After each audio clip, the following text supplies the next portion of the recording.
달 말에 열기로 합의했습니다. 통일부가 회담 취재에 탈북자 출신 기자를 배제해 논란이 일고 있습니다. 청와대가 남북 정상회담 등 정치적 일정을 고려해 우리 군의 미사일 비행 시험을 지연시켰다는 의혹이 제기됐습니다. 국방부는 청와대 지시가 아닌 협의와 의견 수렴을 통해 결정한 것이라고 해명했습니다.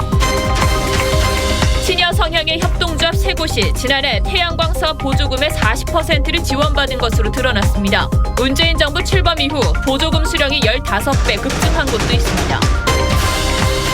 숙명여고 시험지 유출 의혹을 수사 중인 경찰이 교무부장인 아버지가 쌍둥이 자매에게 문제와 답을 알려준 정황을 포착하고 자매를 피의자 신분으로 입건했습니다.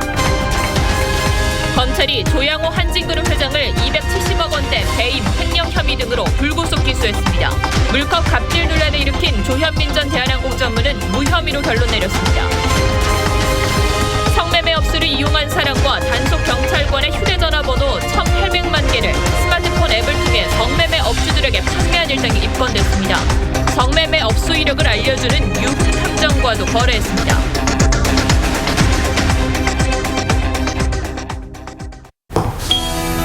공기청정기가 도로 위로, 내일을 바꾸는 현대수소 전기차.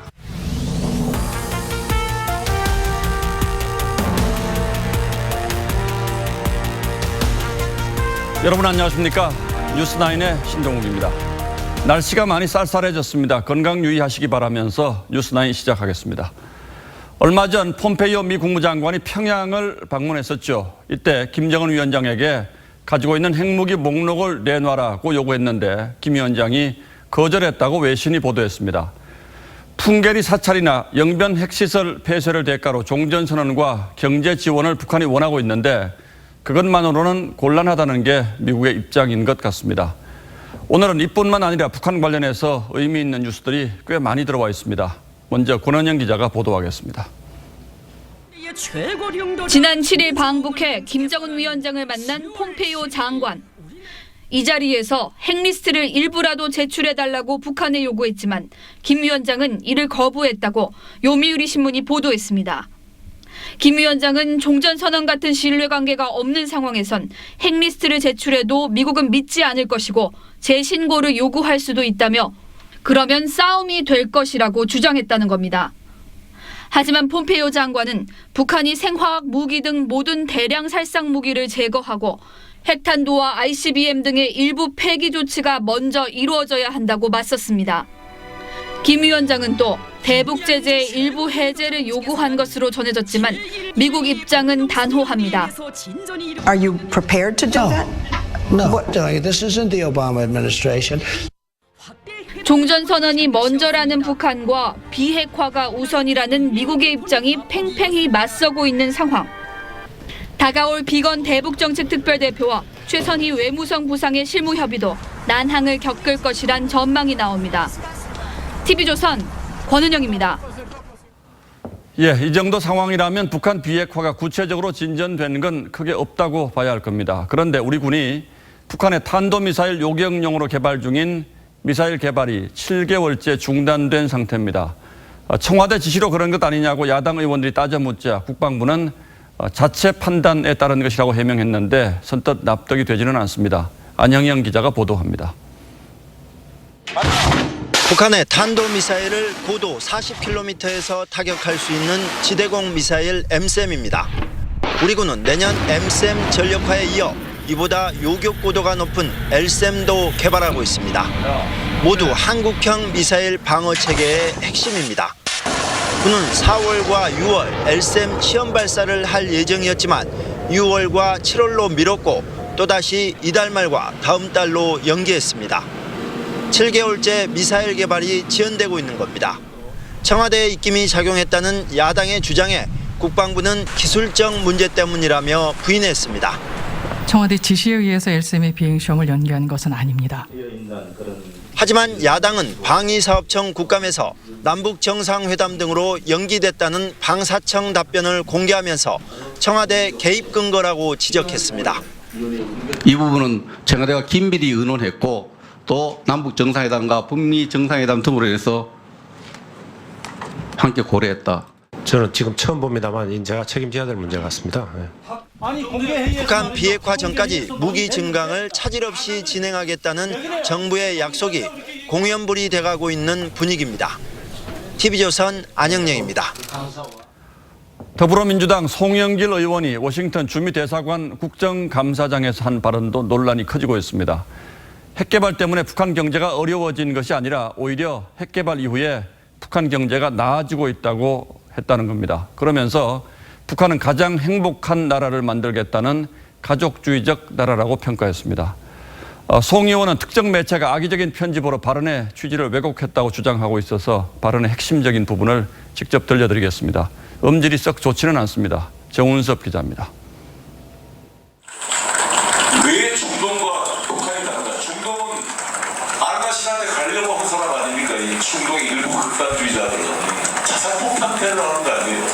이걸 종교와 문명의 문제로 쉽지가 않다 이 문제를 풀기는. 그러나 북한 사람들은 죽어서 한나라를 하겠다는 사람 없잖아요. 그냥 김일성 수령을 유사 종교처럼 떠받는 거는 맞지만 부러움 없이 살고 싶다.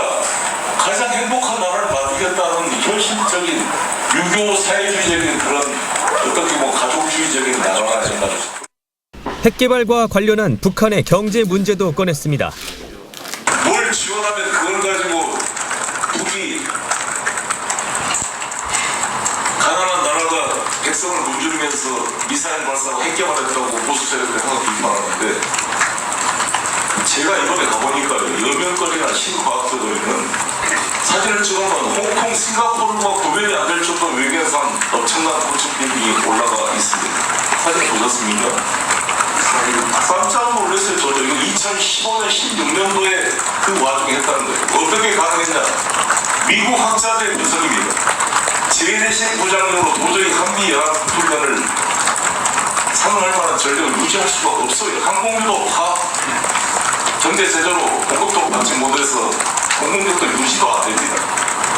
그러니까 비대칭 전력을 발전할 수밖에 없었고 핵무기를 자기들이 개발한 이후로는 재래식 군비를 절감해서 이것을 일반 국민들의 생필품 생산, 경제 건설로 돌렸기 때문에 그 재능을 버티고 경제가 좋아지고 있고 TV조선 정우섭입니다.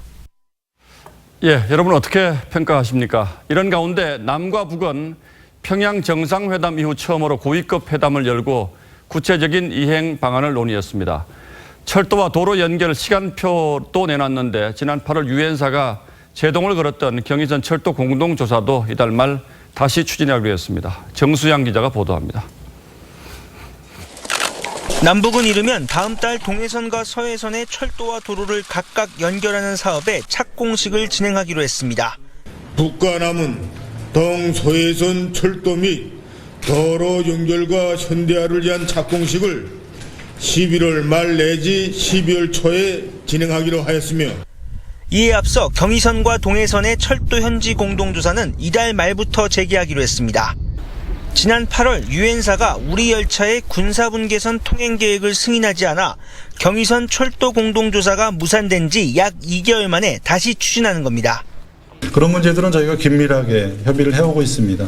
그래서 남북이 합의된 일정에 차질이 없도록 그렇게 해나갈 예정입니다. 조명균 장관은 철도 연결 문제로 미국이 거론되지는 않았다고 말했습니다.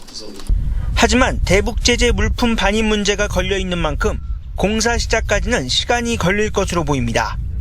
이산가족 면회소의 복구 등을 논의할 남북 적십자회담은 다음 달에 열기로 했습니다. 남북 군사공동위원회 운영을 논의할 장성급 군사회담과 북측 예술단의 답방 공연 문제는 빠른 시일 안에 진행하기로 했습니다. TV조선 정수양입니다. 오늘 고위급 회담에서 큰 논란이 됐던 뉴스가 하나 더 있습니다. 오늘 회담은 판문점 우리측 지역에서 열렸는데 통일부가 출발 직전에 기자 한 명을 갑자기 빠지라고 요구했습니다. 문제는 이 기자가 탈북민 출신이라는 점입니다.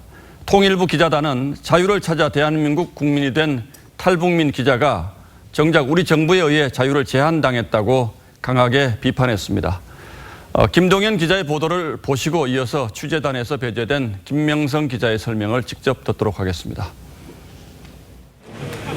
남북 고위급 회담을 취재할 예정이던 조선일보 김명성 기자가 통일부로부터 배제 통보를 받은 건 판문점 출발 1시간 전인 오전 6시 15분경이었습니다. 김 기자가 탈북자 출신으로 북한에 널리 알려졌기 때문에 곤란하다는 것이 이유였습니다. 원만하게 남북 고위급 회담을 진행을 해서 평양 공공선언 이행 방안에 대해서 합의를 도출해내고 계속 이행해 나가야 되는 그런 측면에서 불가피한 정책적 판단이었다. 2002년 자유를 위해 한국을 찾은 김 기자는 조선일보에 입사한 뒤 지난 5년간 통일부 취재를 담당하고 있습니다.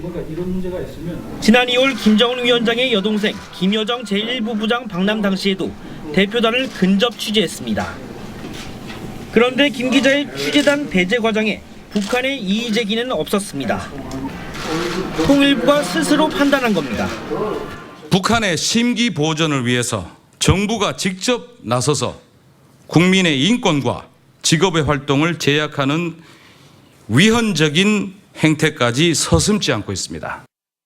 통일부 출입 기자단은 자유를 찾아 대한민국 국민이 된 김 기자가 정작 우리 정부에 의해 직업 활동의 자유가 제한당했다며 장관의 사과를 요구했습니다. TV조선 김동윤입니다.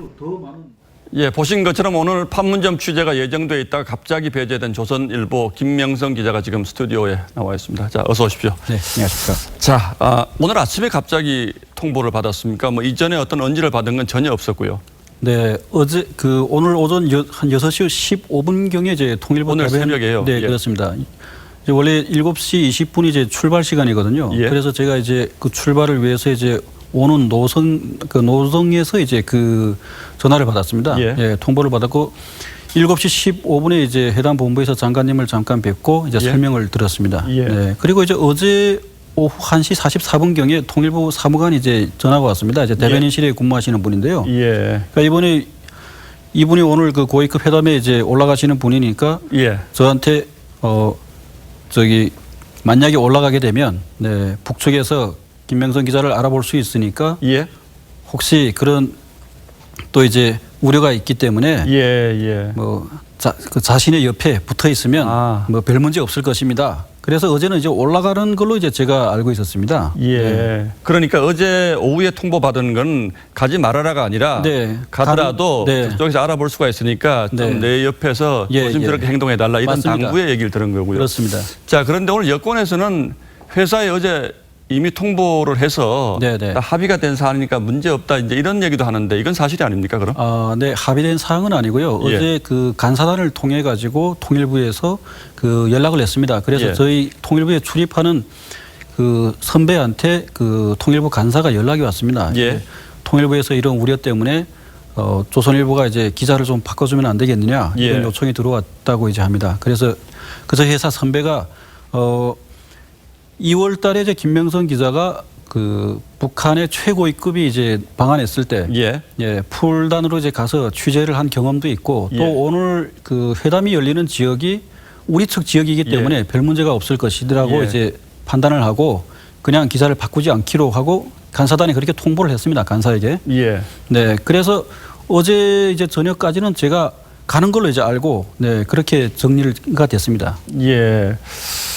자, 그런데 이제 판문점 취재 저도 그 통일부 출입을 해봤습니다만 판문점 취재는 한꺼번에 기자가 다 갈 수가 없기 때문에 맞습니다. 순번을 정해서 이른바 이제 풀 취재라는 걸 하잖아요. 그런데 그러면 이제 풀 취재단을 결정하는 그 순서가 있는데 그때는 그럼 아무런 얘기가 없었습니까? 네, 전혀 없었고요. 이게 풀 순서라는 건 잘 아시겠지만 이렇게 제비 뽑기로 해서 이제 그 뽑거든요. 그래서 저희 순서가 왔기 때문에 이제 제가 가게 된 것이고요.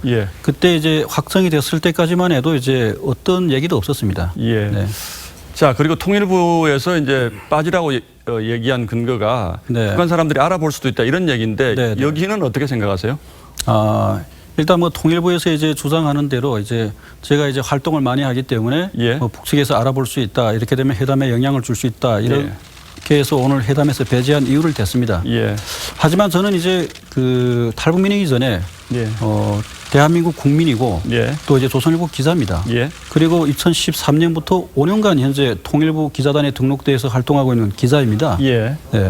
그럼에도 불구하고 이제 통일부가 북측의 요청이 없었음에도 불구하고 특정 이제 언론사의 어떤 기자를 이제 북한 출신이라는 이유로 이렇게 취재해서 배제를 한 것은 어쩌면 우리 대한민국 헌법이 보장한 언론의 자유와 또 국민의 기본 권리를 이제 침해하는 거라고 저는 생각합니다. 예. 더 나아가서는 이게 한국에 정착한 2만 3천여 명, 아까 3만 2천여 명의 탈북민들이 있는데요. 뭐 이분들은 물론이고 이제 북한에 계시는 이제 북한 동포들에 대한 어떤 모독이라고 저는 생각합니다. 사실 통일부가 북측에서 그런 요구를 하더라도 통일부가 탈북민도 우리 국민이다. 그러니 당신들 내정 간섭을 하지 말라.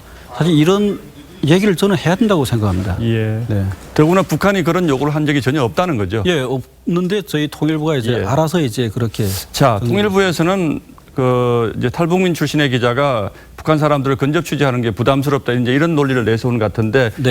김 기자가 북한 사람들 취재한 게 처음이 아니잖아요. 네, 처음 아닙니다. 특히 오늘 고위급 회담이 열렸지만 제가 이제 취재했을 2월에는 이제 북한의 최고위급 대표단이 내려왔을 때 제가 취재를 했습니다. 그때도 풀단이었습니까? 네, 그렇습니다. 그때 이제 제가 취재했던 북측 고위급 대표단을 보면 김여정 북한 노동당 제1부부장 그리고 김영남 최고위원회 상임위원장 그리고 김영철 노동당 통일전선부장 그리고 최휘 북한 체육지도위원회 위원장 그리고 오늘 회담의 북측 수석 대표로 나온 리성건 조평통 위원장 이런 어떤 북측의 최고위급 풀단으로 이제 들어가서 취재를 했고요.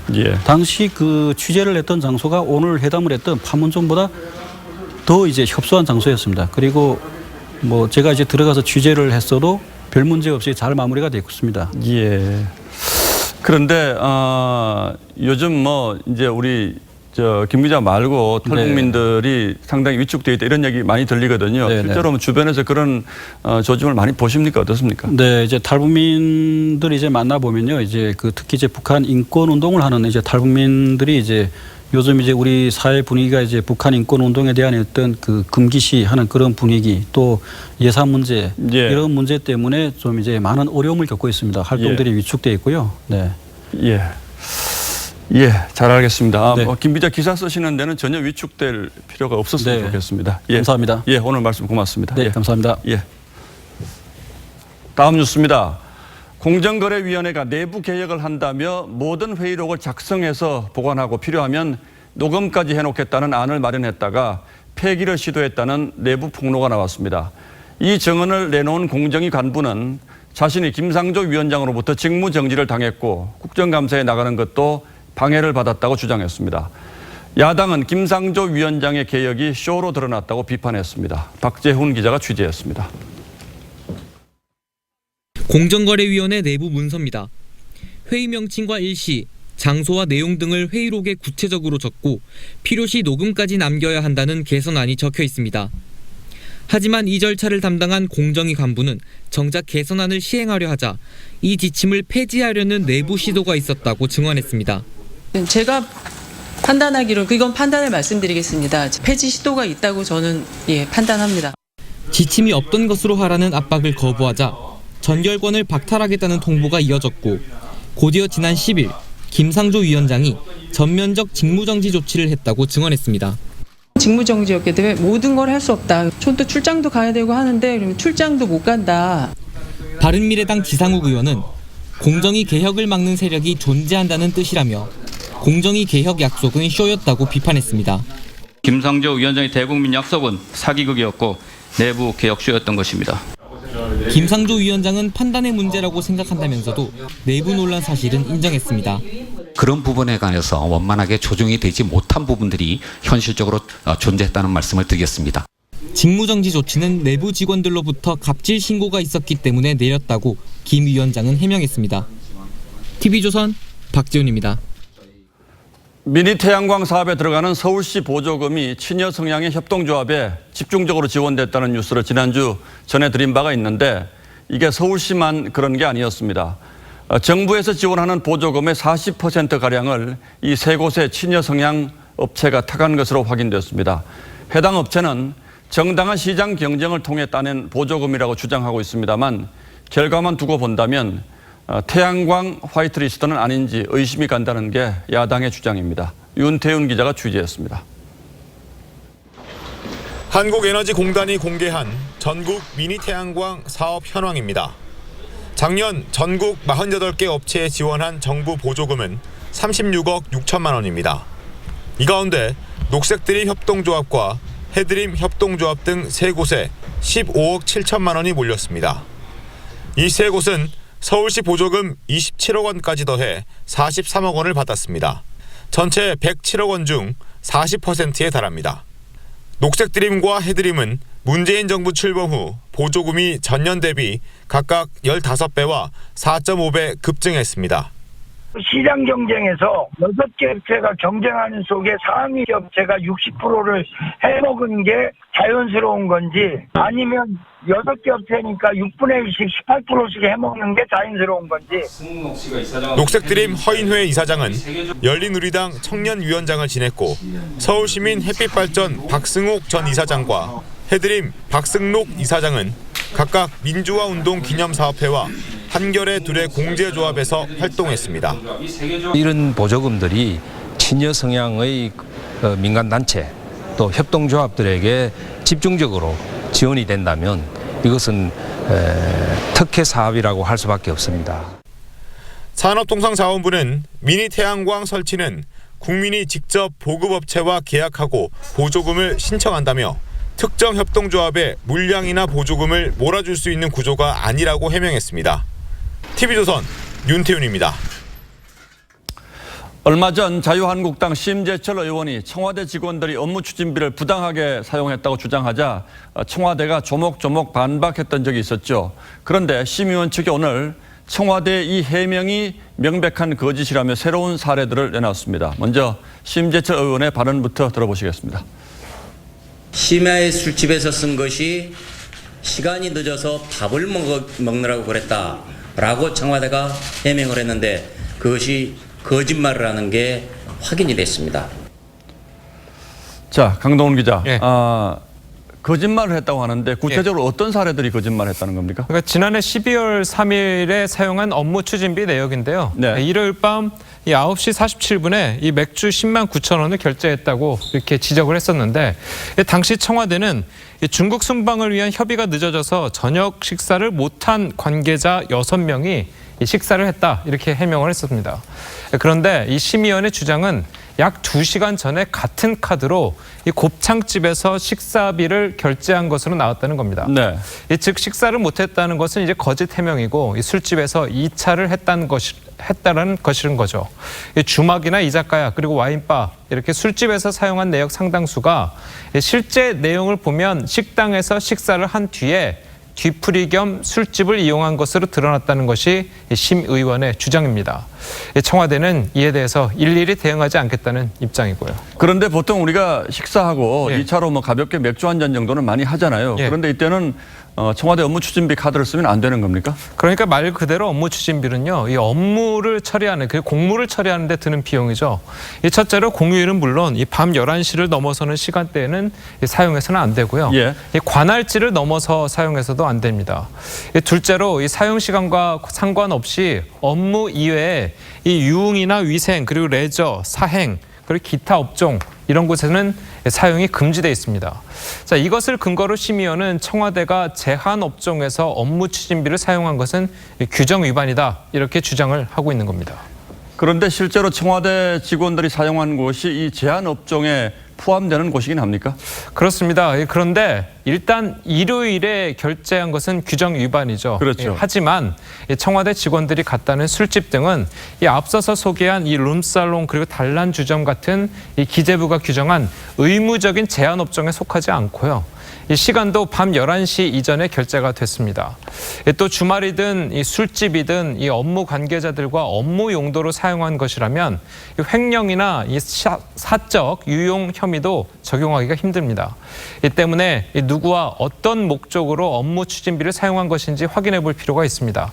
사실 이 업무 추진비 사용과 관련해서는 이 공무로 인정되는 직무 활동의 범위가 넓다 보니까 이 종종 악용하는 사례가 발생하곤 했는데요. 자, 이번 건 같은 경우에는 업무 추진비의 사용 범위 자체보다는 처음 청와대의 해명이 잘못됐었다는 점에서 지적을 받고 있습니다. 예, 청와대 해명대로 365일 24시간 일을 하는 조직이라서 불가피하게 업무 추진비를 사용했다면 아예 규정을 바꿔서 그 시간에도 쓸 수 있게 해주는 것이 맞지 않을까 이런 생각이 들긴 하는군요. 예, 강동원 기자 잘 들었습니다.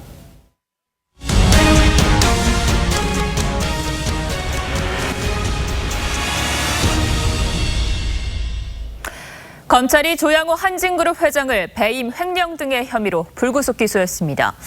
하지만 대한항공에 대한 전방위 수사를 불러온 물컵 갑질 논란의 조현민 전 대한항공 전무는 무혐의로 결론 났습니다. 성민혁 기자가 보도합니다. 조현민 전 대한항공 전무가 광고 대행사 직원에게 물컵을 던졌다는 의혹은 지난 4월 불거졌습니다. 경찰은 대한항공 본사를 압수수색하고 조 전 전무를 소환하는 등 대대적인 수사를 벌인 뒤 특수폭행 등의 혐의로 검찰에 넘겼습니다. 검찰의 판단은 달랐습니다. 조 전 전무가 광고 대행사 직원이 아닌 벽 쪽을 향해 유리컵을 던졌기 때문에 특수폭행죄가 성립하지 않는다고 봤습니다. 음료가 든 종이컵을 던진 폭행 혐의에 대해선 이미 피해자들이 처벌을 원치 않는다는 의사를 보였습니다. 광고 총괄 책임자인 조 전 전무가 시사회를 중단시킨 것도 타인의 업무를 방해할 뜻이 없다고 봤습니다. 각종 혐의의 불기소 처분, 결국 죄가 안 된다고 본 겁니다. 지난 반년 동안 총수 일가의 각종 갑질 폭로와 직원 촛불 집회까지 일으키는 계기가 됐던 이른바 물벼락 갑질 의혹은 이로써 일단락됐습니다. 검찰은 아버지 조양호 한진그룹 회장에 대해선 배임과 횡령 등 6가지 혐의를 적용해 불구속 기소했습니다. 스위스 은행 계좌 등을 통해 600억대 상속세를 안 낸 혐의는 이미 공소시효가 지났다고 밝혔습니다. TV조선 성민혁입니다. 숙명여고 시험지 유출 의혹을 수사하고 있는 경찰이 전 교무부장인 아버지가 쌍둥이 자매에게 실제로 문제를 유출한 정황을 확인했습니다. 쌍둥이 자매는 피의자로 입건됐습니다. 최민식 기자가 보도합니다. 시험 문제 유출 정황은 전 교무부장인 아버지 A씨의 휴대전화 포렌식에서 확보됐습니다. 시험 정보를 딸들에게 전송한 정황이 담긴 것으로 전해졌습니다. 경찰은 곧바로 문제를 넘겨받은 쌍둥이 자매도 업무방해 혐의를 적용해 피의자로 입건했습니다. 하지만 세 사람은 유출 혐의를 부인하는 상태. 경찰은 쌍둥이 자매의 성적 분석을 위해 학교 측에 이달 초 실시된 2학기 중간고사 결과를 제출하라고 요구했습니다. 실제 학력 수준의 정도를 파악해 혐의 입증에 반영하겠다는 것입니다. 쌍둥이 자매 중 한 사람은 어제 2차 경찰 조사에서도 1차 때와 같은 호흡곤란 증세를 보여 수사가 또 중단됐습니다. 경찰은 추가 조사를 거친 뒤 이달 안에 기소 의견으로 검찰에 사건을 넘길 계획입니다. 유출 의혹이 사실로 밝혀지면 해당 교사에게 중징계가 내려집니다. 이제 판단이죠. 만약에 이게 시험지 유출 확실하다면 우리가 판단 조치를 내릴 수 있는 거죠. 쌍둥이 자매 역시 최고 퇴학 조치가 취해질 가능성이 있습니다. TV조선 최민식입니다. 교통사고로 위장해 아버지를 청부 살해하려 한 어머니와 아들이 경찰에 붙잡혔습니다. 이 범행에 실패하자 어머니는 아들에게 자신을 살해하고 보험금을 타내라고 제안하기까지 했습니다. 빚 때문에 이런 일을 꾸몄습니다. 정민진 기자입니다. 한 남성이 차에 타려는 남성과 실랑이를 합니다. 34살 조모 씨는 지난 8월 어머니 63살 유모 씨를 살해하려고 32살 최모 씨를 고용했습니다. 교통사고로 위장하려 했지만 실패했습니다. 2달 전에는 어머니와 짜고 같은 방법으로 아버지 72살 조모 씨를 청부 살해하려다 실패했습니다. 조 씨는 아버지의 사망보험금 2억 5천만 원과 어머니의 보험금 6억 6천만 원을 노렸습니다. 아들 조 씨는 공범들과 함께 교통사고를 위장해 어머니를 살해하려고 이곳에서 예행 연습까지 했습니다. 재혼을 앞둔 조 씨는 암으로 숨진 전처의 치료비와 생활비 등으로 진 빚이 2억 원을 넘는 것으로 알려졌습니다. 조 씨는 경찰 조사에서 어머니가 청부 살인을 권유했다고 진술했습니다. 실패를 하자 어머니가 그러면 차라리 나를 죽여라. 내가 죽으면 내 보험금으로 얼마든지 부채 청산도 가능하고 결혼 자금도 마련할 수 있다. 경찰은 조 씨와 유 씨 모자 등 3명을 존속 살해 미수 혐의로 구속했습니다. TV조선 정민진입니다. 캠핑카 안에 숯을 피워놓고 잠자던 일가족 3명이 숨졌습니다. 또 텐트에서 부탄가스로 작동하는 온수 매트를 켜고 잠자던 부부가 숨지는 일도 발생했습니다. 갑자기 날씨가 추워져 캠핑 중에 난방용품 사용하는 분들 많으실 텐데 주의하셔야 합니다. 하동원 기자입니다. 캠핑카 안 싱크대에 숯이 담긴 화로가 올려져 있습니다. 어제 저녁 8시 15분쯤 경남 창원의 한 공터에 세워진 캠핑카 안에서 82살 A씨와 50대 아들 2명이 숨진 채 발견됐습니다. 일가족이 숨진 캠핑카는 출입문과 창문 모두 닫혀 있었습니다. 경찰은 캠핑카 안에서 숯을 피우고 잠을 자다가 일산화탄소에 중독된 것으로 보고 있습니다. 날씨가 그날 또 좀 춥고 이러니까 협소한 그 캠핑카 안에서 좀 홍기를 좀 느끼려고 타다 남은 그런 불씨를 들고 들어가서 조금 이래 훈훈하게 잠을 자려고 하다가 오늘 오전 11시 50분쯤 광주 영산강변의 텐트 안에서 63살 B씨 부부가 숨진 채 발견됐습니다. B씨 부부는 한 달 전쯤부터 이곳에서 낚시를 하며 야영했습니다. 경찰은 B씨 부부가 부탄가스로 사용하는 온수 매트를 깔고 자다 질식한 것으로 보고 있습니다. 잡은 것 같아요. 왜냐면 거기서 부부가 한 달간 지금 계속 낚시만 했거든. 낚싯대도 그대로 꽂아져 있고. 소방당국은 날씨가 추워지면서 텐트나 캠핑카 안에서 난방용품 사용이 늘어난다며 질식 사고를 막기 위해서는 반드시 환기를 해야 한다고 당부했습니다. TV조선 하동훈입니다. 역대 최대 규모의 필로폰 거래 조직이 경찰과 국정원, 관세청의 공조수사를 통해 적발됐습니다. 370만 명이 동시에 투약할 수 있는 필로폰이 압수됐는데 국내에도 상당한 양이 유통됐을 것으로 보입니다. 김주영 기자입니다. 여행 가방을 열자 하얀 가루가 담긴 봉지가 무더기로 나옵니다. 1kg씩 포장한 필로폰 봉지 90개입니다. 대만 마약 조직원인 장모 씨가 지난 7월 국내에 들여와 팔고 남은 필로폰을 숨겨놓은 겁니다. 대만인 장 씨는 이 나사 제조 기계에 필로폰 112kg을 몰래 숨겨 들어왔습니다. 대만 조직이 태국에서 들여온 112kg 가운데 22kg은 일본 야쿠자 조직에 넘어갔습니다. 이는 다시 킬로그램당 5천만 원에 국내 조직에 팔려 일부가 한국에 유통됐을 가능성이 높습니다.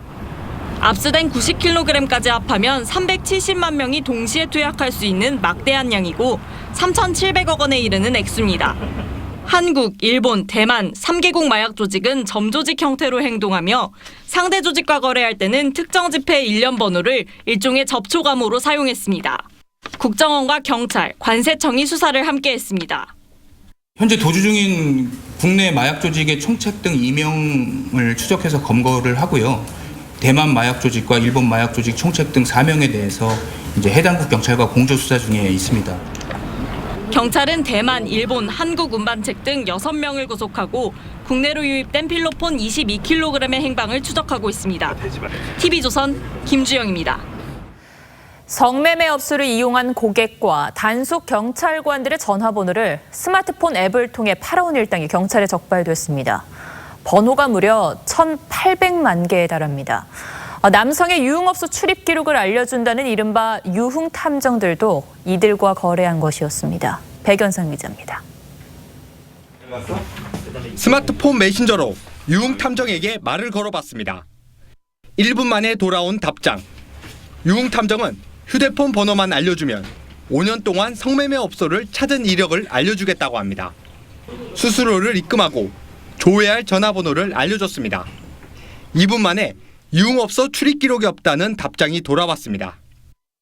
개인정보 불법 취득 논란이 커지자 인터넷 사이트는 폐쇄했지만 유흥탐정은 여전히 SNS에서 활발히 활동 중인 겁니다.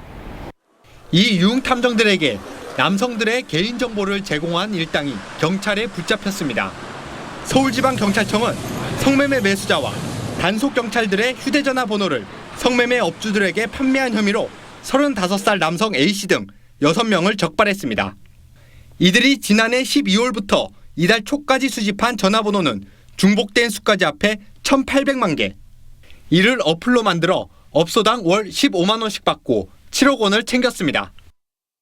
경찰은 개인정보 불법 거래업자 2명을 구속, 4명은 불구속 입건하고 개인정보를 불법 취득한 혐의로 융탐정 운영자를 추적하고 있습니다. TV조선 백연상입니다. 예, 다음 뉴스입니다. 배우 김부선 씨가 이재명 경기지사의 신체 특정 부위에 점이 있다고 주장한 데 대해서 이 지사 측이 반박에 나섰습니다. 점이 없다는 사실을 확인하기 위해서 신체 검정을 받을 용의도 있다고 했는데 김부선 씨의 변호인 강용석 변호사는 점뿐 아니라 또 다른 신체적 특징도 있다며 새로운 의혹을 제기했습니다. 보도에 윤우리 기자입니다. 이재명 지사 측은 신체 점 의혹을 적극 반박했습니다. 점은 없습니다. 이 부분은 절대적으로 허위사실, 잘못된 이러한 주장입니다. 시술로 점을 제거했을 가능성이 제기되자 점이 중요한 게 아니라 점이야 뭐 뺐을 수도 있고 10년 전이니까. 경찰뿐 아니라 의료계도 동반 확인에 나서달라고 했습니다. 피부과뿐만이 아니라 성형외과 의사까지도 동참해가지고 그런 부분에 대한 이러한 의혹을 완전히 좀 해소해서. 김부선 씨의 변호를 맡은 강용석 변호사는 이 지사에겐 또 다른 신체적 특징이 있다며 새 의혹을 주장하고 나섰습니다. 그거 말고 여러 가지 신체적 특징이 있는데 그건 움직일 수 없는 거다 이렇게 또 오히려 생각하더라고요. 그러자 이 지사 측은 일고의 가치도 없는 주장이라고 일축했습니다. 그렇게 자신이 있다면은 그동안 얘기했던 차고 넘치는 증거 한 가지라도 좀 내놓기를 정말 간곡히 부탁드립니다. 이 지사의 친형 강제 입원 고발 사건을 수사하는 경기 분당경찰서는 이 지사의 부인 김혜경 씨도 조사할 계획이라고 예고했습니다. TV조선 윤우리입니다. 이명박 정부 시절 경찰 댓글 공작단이 3만 7천 건의 친정부 댓글을 온라인상에 올렸다고 경찰청 특수수사팀이 밝혔습니다. 정부의 비판적인 네티즌, 이른바 블랙 패널 불법 감청하기도 했다고 밝혔습니다. 조정린 기자입니다. MB정부 우호 댓글 작업은 2010년 2월부터 2012년 4월까지 26개월 동안 진행됐습니다. 포털뉴스 댓글과 트위터 대응에 경찰청 정보국, 보안국 소속 경찰 1,500명이 동원됐습니다. 확인된 불법 댓글은 12,800개, 삭제 계정 등을 더하면 3만 7천 건으로 추산됩니다. 댓글은 천안함 피격, 연평도 포격 등 안보 이슈에 집중됐고 희망버스 시위 여론 대응 땐 1박 2일 철야 작업이 벌어지기도 했습니다. 경찰과 정부의 우호적인 방향으로 댓글 등을 다는 활동을 하였고 정부 옹호적 행위는 788건, 그다음에 집회시위관리 빙자에서는 5,700여 건. 이를 주도한 조현호 전 경찰청장은 구속 직전까지도 댓글 지시 혐의를 부인했습니다. 누구보다 정치적 중립을 강조를 했습니다. 어떻게 정치 공작 댓글 조작을 합니까? 정부 비판 성향 네티즌인 이른바 블랙팬 불법 감청도 있었습니다. 특수단은 당시 경찰청 보안사이버수사대장 민모 경정이 영장 없이 이들의 이메일 수신, 발신 내역 등을 들여다봤다고 밝혔습니다. 특수단은 조현우 전 청장 등 당시 경찰지휘부 12명을 직권 남용 등 혐의로 검찰에 송치했습니다. TV조선 조정른입니다. 예, 이번 보도는 뉴스9 단독 보도입니다. 자유한국당 심재철 의원실이 한국재정정보원 사이트에 접속해서 예산 정보를 다운로드 받아간 것 때문에 논란이 가라앉지 않고 있는데 자체 보안 컨설팅 결과 시스템 보안이 매우 허술했던 것으로 드러났습니다. 국가 기밀 유출이라며 국회의원까지 고발할 정도로 중요한 시스템이었는데 보안 전담 부서조차 없었습니다. 김정우 기자가 취재했습니다. 한국재정정보원이 제출한 정보보호 대책 문건입니다. 지난 여름 보안 컨설팅을 받은 결과 정보보호 전담부서가 존재하지 않고 운영부서에서 겸임 중이란 지적을 받았습니다. 정보보호 전담 조직이 있어야 되고 그 조직에서 하여튼 이 보안 관리를 해야. 재정정보원이 운영하는 디지털 예산 회계 시스템 D브레인에선 하루 평균 8조 원 이상의 자금 이체와 50만 건의 업무가 처리됩니다. 자유한국당 심재철 의원이 비인가 정보를 습득하고 유출했다는 재정 분석 시스템도 같은 통신망을 사용합니다. 시스템은 엉망으로 관리해놓고 오히려 국회의원을 고발하는 적반하장의 행태를 보이고 있습니다. D브레인을 관리하는 90여 명 가운데 정보보호 관련 자체 인력은 3명뿐이고 관련 예산도 429억 원 중 4%에 불과합니다. 정기보안감사는 설립 이후 지난달 유출 사고 전까지 단 한 번도 없었습니다. 재정정보원 관계자는 원내 사이버 안전센터 등을 통해 정보보호 활동은 꾸준히 해왔고 전담 조직은 올해 안에 신설할 계획이라고 했습니다. TV조선 김종호입니다. 자유한국당 김병준 비대위원장이 야권이 뭉칠 수 있다면 한국당이 중심이 되지 않아도 좋다고 말했습니다. 즉 제1야당으로서의 기득권을 내려놓을 수 있다고 선언한 셈인데 바른미래당 손학규 대표는 어림없는 얘기, 웃기는 얘기라고 일축했습니다. 조덕현 기자가 취재했습니다. 자유한국당 김병준 비상대책위원장은 보수 연대를 위해서라면 한국당이 꼭 중심이 아니어도 된다고 했습니다. 자유한국당을 중심으로 하든 또 어디가 중심이 되든 좀 더 서로 협력해서 이 국가 또 국정을 바로잡는 것이 중요하지 않느냐. 공동 대여전선 구축을 위해 몸을 낮추고 어떤 방식으로든 바른미래당과의 연대를 추진하겠다는 겁니다. 단순히 어떤 물리적인 통합을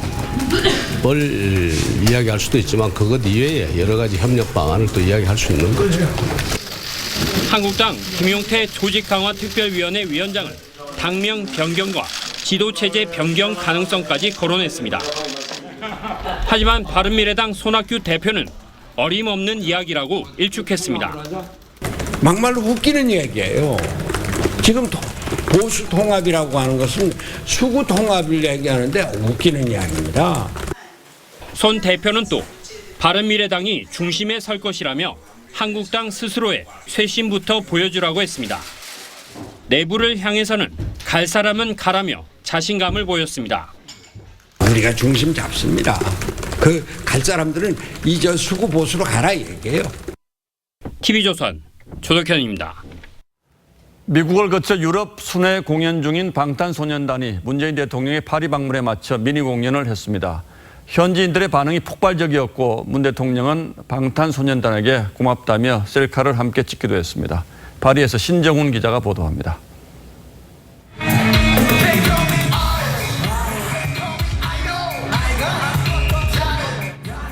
세계의 K-팝 열풍에 새로운 장을 연 방탄소년단이 아이돌을 부르자 프랑스 현지인들이 한글 가사를 따라 부르며 흥을 주체하지 못합니다.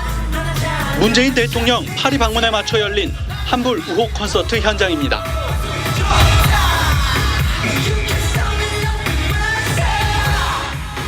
공연이 절정으로 치닫자 환호성은 더욱 커졌고 객석에서 보고 있던 문 대통령도 박수를 보냈습니다. 무대에 오른 문 대통령은 멤버 전원과 악수를 나눴습니다.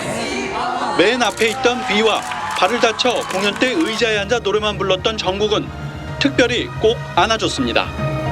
그러면 이 기회를 통틀어 저희랑 셀카 한 번만 찍어주시면 이러면 내가 다 외우지는 못하고 두 사람하고 그 리더 우리 알렌 그렇게 감사합니다. 다 고마워요. 멤버 진은 이니식의 사인도 받았습니다. 세계 하나밖에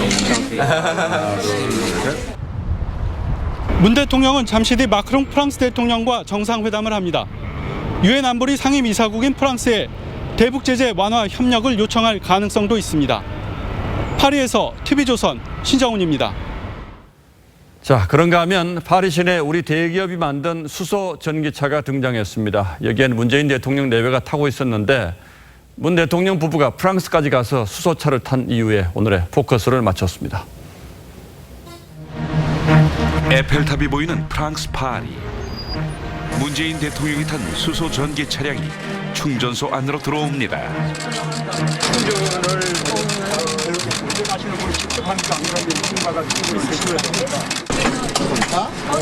C'est ça. Et puis on appuie sur le bouton. 2025년까지 수소차 5,000대를 프랑스에 보급할 계획인 현대자동차에는 수소 전기차 대중화에 걸림돌을 묶기도 했는데 보급을 하는 게 제일 큰 애로가 무엇입니까? 같은 질문 2월에도 했습니다.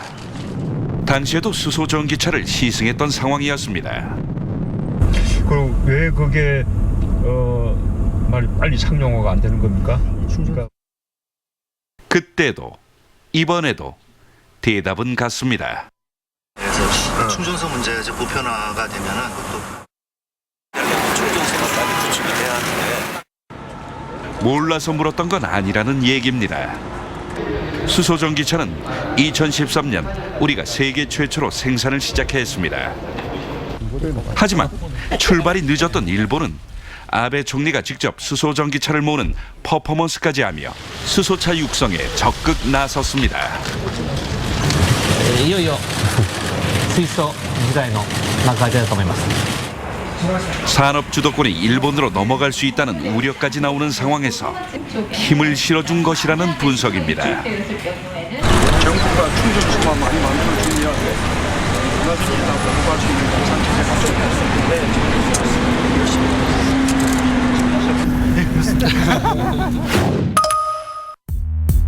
수소 전기차는 수소로 직접 전력을 생산하고 그 과정에서 미세먼지까지 걸러줍니다. 궁극의 친환경차라 불리는 이유입니다. 전기차에 비해 충전 시간이 짧고 주행 시간은 길다는 것도 장점입니다. 수소 에너지가 하지만 한계도 적지 않습니다. 자동차를 달리게 수소 우주의 75%. 맞는 말이긴 한데 현재 기술로는 아무 수소나 쓸 수 없습니다. 효율성 문제로 석유 제품을 만들 때 부수적으로 나오는 이른바 부생수소를 써야 합니다. 인프라 비용이 많이 들고 가격이 비싼 것도 걸림돌입니다. 지금 내연기관차인 가솔린과 디젤이 병전하는 것과 마찬가지로 전기차와 수소연료전차가 미래에서도 공존할 가능성 상당히 높다고 볼 수가 있습니다. 전기차 대 수소차의 대결. 미래는 알 수 없지만 분명한 건 꾸준한 투자나 지원이 없다면 어느 쪽에서도 성과를 기대할 수 없을 거란 겁니다. 뉴스나인 포커스였습니다. 네, 미국 디트로이트의 한 장례식장 천장에서 영유아 시신 11구가 발견됐습니다. 경찰은 시신 밀거래 범죄와 연관이 있는 것으로 보고 있습니다. 이태영 기자입니다. 미국 디트로이트의 한 장례식장. 다락방처럼 생긴 천장 비밀 공간에서 영유아 시신 11구가 발견됐습니다. 2009년부터 방치된 시신도 나왔는데 시신 대부분은 심하게 부패됐으며 관에 보관돼 있지도 않았습니다. Some bodies had a tag on them referring back to 2009. Some bodies had receipts on them as if the person or family didn't finish paying. 경찰은 시신 가운데 일부는 사산된 영아 사체로 추정하고 있습니다. 해당 장례식장은 지난 4월 비위생적인 상태와 시신을 제대로 보관하지 않았다며 주 당국으로부터 폐쇄 명령을 받았습니다. As a funeral professional, we are very, very upset by that. 장례식장 관계자는 비밀 천장의 존재 자체를 몰랐다고 하지만 경찰은 시신 밀거래 범죄와 연관됐을 가능성을 염두에 두고 있습니다. 지난 5월 미시간주의 또 다른 장례식장에서 유가족 동의 없이 시신을 실험용으로 의과대학에 팔아온 사실이 적발됐기 때문입니다. TV조선 이태용입니다.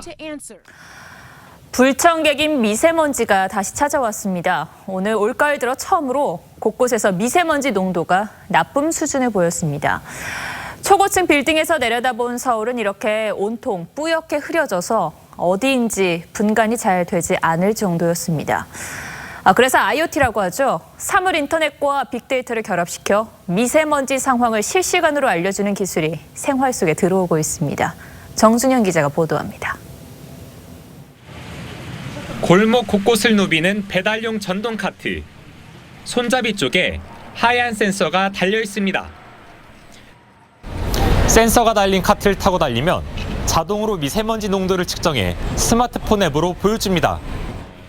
오존과 일산화탄소 등 다른 유해 성분까지 알려줍니다. 지도에서 확인하고 공기질이 나쁜 곳에 갈 때 미리 대처할 수 있습니다. 거리 곳곳에 세워진 공중전화에도 미세먼지 센서가 설치됐습니다. 수도권에만 500여 곳, 전국 1,500여 곳에서 수집된 정보가 사물인터넷, IoT 기술을 통해 한 군데로 모여 공기질 지도를 만듭니다. 실시간으로 우리 동네, 우리 집 앞의 미세먼지 정보를 확인하실 수 있습니다. 한 지자체에서는 스마트폰에 연결하는 휴대용 센서를 개발했습니다. 초미세먼지 센서와 그리고 휘발성 유기화물 센서고 이산화탄소만 측정할 수 있는 센서만 들어가 있고 들고 다니기만 해도 10m 이내에 공기질이 측정되고 주민들이 실시간으로 정보를 공유할 수 있습니다. 그 미세먼지가 심한 지역, 이런 지역들에 대해서 우리가 할 수 있는 조치들, 물 청소를 가서 한다든지 또는 주변의 공사장의 공사를 중지시킨다든지 하는. IoT 기술로 수집된 공기질 빅데이터는 미세먼지에 대응하는 정책 개발에도 활용될 예정입니다. TV조선 정준영입니다. 바이올리니스트 유진박이 다음 달 단독 콘서트를 개최합니다. 감금 폭행 논란으로 힘들었던 시간을 딛고 다시 무대에 서는데요. 그래서 더 특별한 공연을 준비했다고 합니다. 박소영 기자입니다. 바이올리니스트 유진박이 11월 3일 단독 콘서트로 팬들을 만납니다. 이번엔 무용과의 컬래버레이션입니다. I really like ballet and I really like Korean traditional dance. 그래서 저는 줄리아 다녔을 때 정리 바이올린 하고 모던 댄스 했어요. 그래서 그런 컨셉이에요. 박 씨는 명문 줄리어드 음대를 졸업한 한국계 미국인 바이올리니스트로 1997년 국내 음악계의 혜성처럼 등장했습니다. 정통 클래식에 재즈와 락을 가미한 파격적인 연주로 많은 사랑을 받았습니다. 하지만 2009년 돌연 학대 논란에 휘말렸습니다. 제자리를 찾기까지 걸린 시간만 수년입니다. 요즘에 아무 문제 없어요.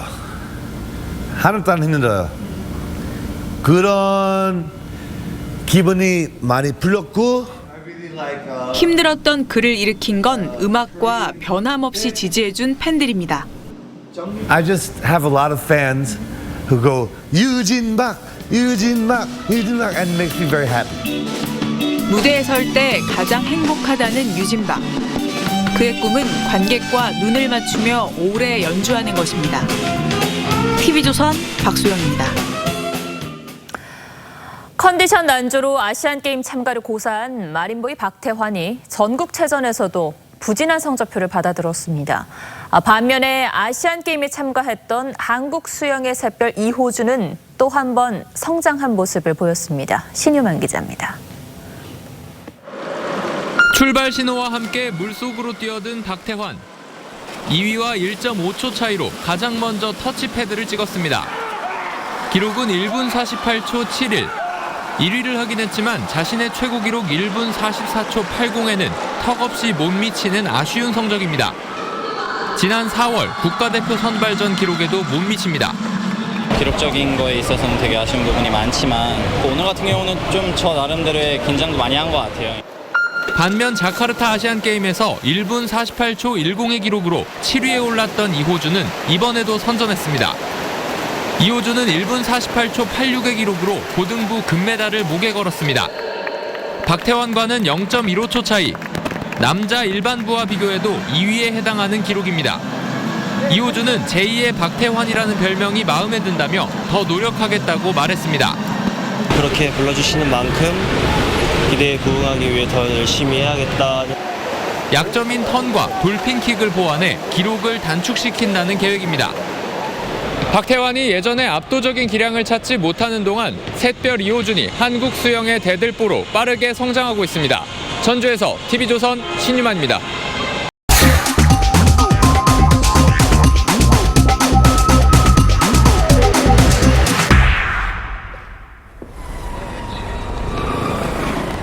백만장자 사업가가 홍보 이벤트 삼아 히말라야 정복에 나섭니다. 인력과 장비를 요란하게 동원하죠. 하지만 그는 산앞에서 겸손하지 않았고 산악 전문가가 이렇게 경고합니다. Who makes decisions on the mountain that mean other people live or die? Who plays God, so to speak? 이 백만장자 일행은 결국 폭풍과 눈사태를 만나서 그 대가를 혹독하게 치른다는 얘기입니다. 영화 버티컬 리미터처럼 요즘 히말라야에서는 누구든 돈만 내면 대행사가 장비 운반까지 완벽하게 해준다고 합니다. 오로지 등정 기록을 남기기 위해서 수단 방법 가리지 않는 사람들을 가리켜 피크 헌터, 즉 정상 사냥꾼이라는 말도 생겨났습니다. 김창호는 외국에서 더 유명한 산사나이였습니다. 산소통 없이 히말라야 8,000m 이상 14봉우리를 세계 최단 기간에 정복했습니다. 최고봉 에베레스트에 오를 때는 벵골만에서 출발해 카약과 자전거 그리고 발로만 1,200km를 움직여 베이스 캠프까지 갔습니다. 해발 0m에서 정상 8,848m까지 무동력, 무산소로 오른 겁니다. 세상과 자신은 속여도 산은 속일 수 없다. 공정한 게임을 하고 싶었다고 했습니다. 그는 그리고 공부하는 산악인이었습니다. 31살 때부터 7년 동안 1,700일에 걸쳐 혼자 히말라야를 탐사해 속속들이 파악했습니다. 발로 쌓은 이 소중한 정보들은 세계적 등반 기록을 이뤄낸 바탕이 됐죠. 그는 끝없는 개척자였습니다. 누구도 가보지 않은 새 루트 코리안 웨이를 찾아내오다 엊그제 대자연 앞에서 도전을 멈췄습니다. 그는 대장이라는 호칭이 어울리는 형님이자 리더였습니다. 작고 단단한 몸집에 뿔테 안경 속 눈빛이 형형했지만 늘 대원과 후배를 자상하게 챙기는 걸로도 유명했습니다. 그는 명성에 눈을 돌리지 않았습니다. 그래서 그를 모르는 사람이 많지만 산악계에서는 최고의 정통 산악인으로 꼽아온 지 오래입니다. 그런 김창호 대장이 대원들과 함께 모레 새벽 돌아옵니다. 몸은 영원한 잠에 들었어도 빛나는 정신들은 히말라야에 별로 떠 있을 겁니다. 10월 15일 앵커의 시선은 산사나이 김창호였습니다.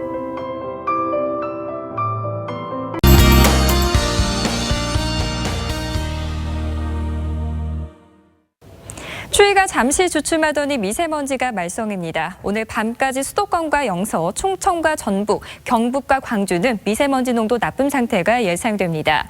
하루에 8잔에서 10잔의 물을 마시면 미세먼지를 배출하는 데 도움이 된다고 하니까요. 꼭 챙겨 드시기 바랍니다. 다행히 내일부터는 깨끗한 동풍이 불어들면서 대체로 보통 수준으로 회복하겠는데요. 다만 먼지가 점차 남하하면서 내일 부산과 영남 지방을 중심으로는 미세먼지 농도 나쁨 상태가 예상됩니다. 내일 새벽부터 아침 사이 중부 내륙과 남부 산지에는 서리가 예상되고요.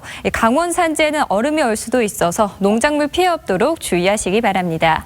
내일 낮부터는 다시 찬바람이 불면서 쌀쌀해지겠고요. 화요일부터 목요일 사이 영동과 경북 동해안에는 비 소식이 있겠습니다. 날씨였습니다. 월요일 뉴스9 여기서 모두 마치겠습니다. 시청해 주셔서 고맙습니다.